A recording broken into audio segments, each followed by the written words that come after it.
At this point, you've learned all about internal and external data and how to prepare it for use. Now we'll go through the process of actually importing data from different sources. Sometimes you'll want to upload a spreadsheet from your files, such as a CSV file. CSV stands for comma separated values. A CSV file saves data in a table format. Now let's bring that file into a fresh spreadsheet. We'll start by selecting a file, then import. Then we'll choose to upload a file. Navigate to it, open it, and insert it as a new sheet.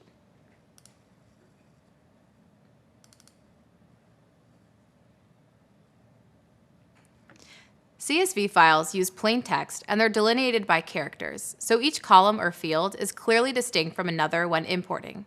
As you learned, CSVs are comma separated, and usually the spreadsheet app will auto-detect those separations, but sometimes you might need to indicate that the separator is another character or a space by selecting the different options in this window. Also, if you are planning to work with the dataset, you would usually convert to text, numbers, or other options here. But plain text is okay for reporting purposes, so we can leave those fields alone. Finally, select Import Data.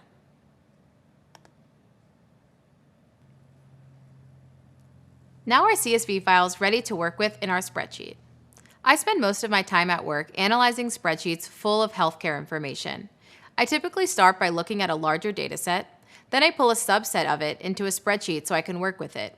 Maybe I want to analyze year-over-year growth in user demand on Google Search for certain healthcare services like telemedicine. Or maybe I want to look at data sets from external healthcare organizations or agencies for more insight into this trend.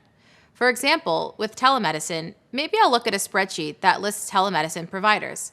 There are so many ways spreadsheets can help you find the insights you need. One source I use a lot is the World Health Organization's data repository. This is a place where anybody can access open source data. As you can see, there's tons of data available. You can search by theme, category, indicator, and country. You can also access World Health Organization metadata if you want to learn more about the data in the repository. For our example, we'll look at medical doctors by country and year.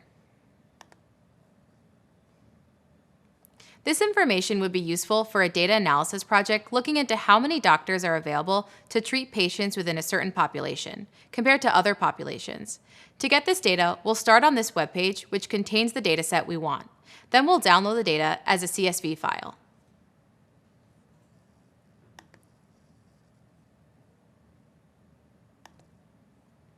Then open a new spreadsheet and import the file by selecting File, Import.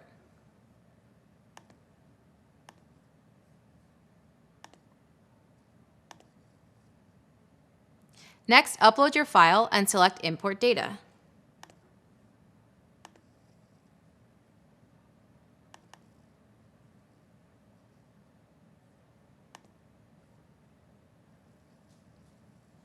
After reviewing the data to make sure it looks clean, we can title it and begin our work. I know this is a lot of information to take in, but you'll get much more comfortable with this the more you practice. Coming up, we'll learn how to sort and filter your data to focus on the information relevant to you.